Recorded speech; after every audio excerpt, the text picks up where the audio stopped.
With the newest 5e adventure Wild Beyond the Witchlight coming up, I think it's a good time to talk about how we can prepare for and run published adventures.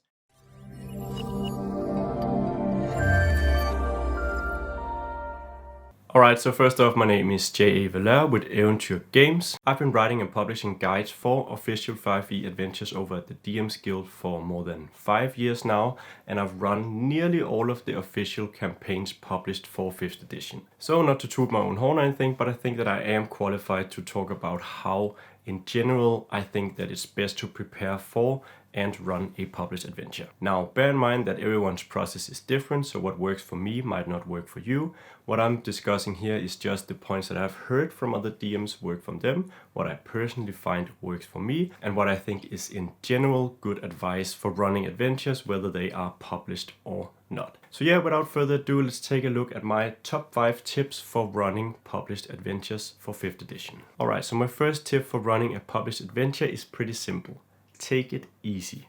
I often see DMs asking, should I read the whole book? And I see other DMs recommending that you read the whole book, and I see other YouTube channels even recommending that you, as soon as you buy a published adventure, go home and read everything so you can be well prepared for running the campaign. That's also what I did when I ran my first 5e campaign, The Lost Mines of Phandelver.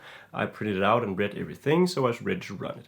Now, Lost Mines of Phandelver is a 40-50 page adventure, and some of the books that we're getting, the campaign books, are 200 plus pages. Don't particularly enjoy just reading through locations or rooms in a dungeon that's going to be run like 4 or 5 sessions down the road, and I don't think there's necessarily a huge benefit to doing that. What I personally do and recommend that you do is that you skim through the adventure. That can mean reading the introduction to each chapter, of course the introduction to the adventure. Luckily in 5e, Wizards of the Coast have gotten pretty good at including a flowchart of the adventure as well as a good background that really lets you know what the adventure is about beforehand. Then you can read introduction to the later chapters, but beyond that, stay focused on the next step of the journey. If we take an example from Rime and Frostmaiden, and there's minor spoilers here, you don't need to know what's going on in each room in the Caves of Hunger while you're still in 10 towns.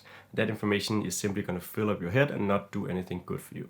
That's my first piece of advice. Take it easy. Don't feel like you need to know everything that is in the book.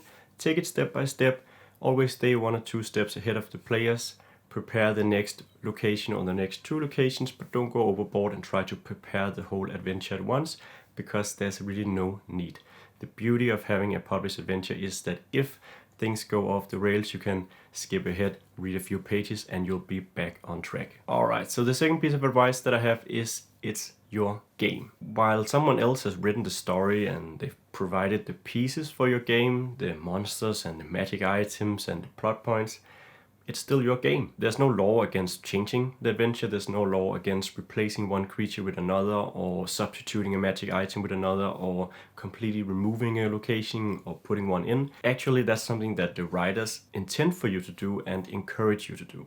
So don't be afraid to do that. Take a look at the adventure as a whole and throw out all the stuff that you don't like or you don't feel that you need, and include all the stuff that you'd like to see. Oftentimes we can feel restricted by something being written down, or it has to unfold like this, and then this happens, and then the other thing happens. But most of the time what you can instead do is take inspiration from what's in the book and then substitute it with your own vision. And it's also the philosophy we use when we create guides for the published adventures. We take a look at what's in the book, we throw out the stuff that we don't like, we discuss what could maybe be improved or enhanced, and what can be inserted into the campaign to take it to that next level. Now, one of the dangers by going off the reservation, of course, is that you can accidentally mess stuff up. Maybe you didn't include an NPC that's vital further down the road, or maybe you forgot to mention that this or that other thing would happen, or one location that you skipped was actually quite vital to the plot. Now, in these situations, you can usually get things back on track by making new changes, but if everything goes wrong, it's also okay to simply come clean to the players and say,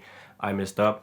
When I gave you that information about the Dragon's Mountain, I actually meant to say that it was in this part of the nation and not that other part. So yeah, claim your game, make your changes, and don't be afraid to mess up. Now, the third tip that I have is something that I think is generally advisable, but which goes especially for published adventures, and that is remember to take breaks. When you're running a published adventure as opposed to a homebrewed adventure, something that you have created, you don't always have all the information in your head. You may rely more on reading in the book what's going to happen, or if the characters go to a location that you hadn't foreseen they would go to, you may not be up to speed about what's going on at that location. That can sometimes be easier when it's your own adventure because you have more of the information in your head. So what I'll advise that you do here, and what I also continually tell myself to do, is to simply take a break. If your players decide to go to the Count's castle 2 sessions too early and you hadn't had a chance to look at it, simply tell them, just give me half an hour, I'll read up on that and we'll take a break now, come back and I'm ready to go. In the end, it's about your comfort. So if you're comfortable improvising, going off the cuff, you should definitely do that. As I just mentioned, it is your game, so don't be afraid to improvise. But if you feel more comfortable improvising by having that information,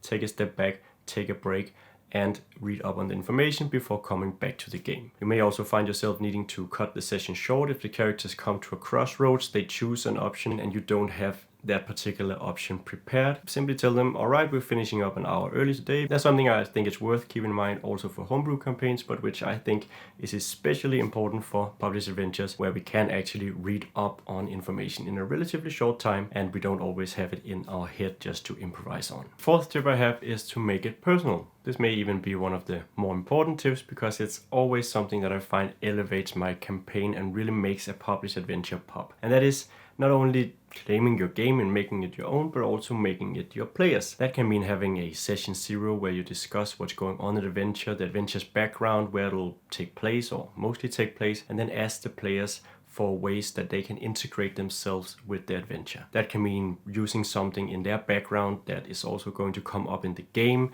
Maybe they're associated with the campaign's villain, they've had a run-in with this NPC that they're going to meet later, or they're looking for this magic item that's also present somewhere in the adventure. So try to give them just enough information about the adventure where they can insert some of the stuff from the adventure in their backgrounds and also help them try to adapt the stuff that they already come up with in their own head to fit the adventure. That's also something you can do throughout the adventure. If you become familiar with the characters' backgrounds, the story, or their motivations, you can try and twist the adventure to fit those backgrounds and motivations and so on. So if there's a magic item in chapter 5 that was actually an axe as written in the adventure, but you know that a paladin is looking for a long lost magical sword, then maybe that axe becomes a sword instead. And if the villain is actually a bugbear in the adventure, but you know that a character has a particular hatred for ogres, you can maybe switch it around so that the villain is an ogre instead. Looking for these ways to tie player characters to a published adventure is something that really makes it feel unique and your own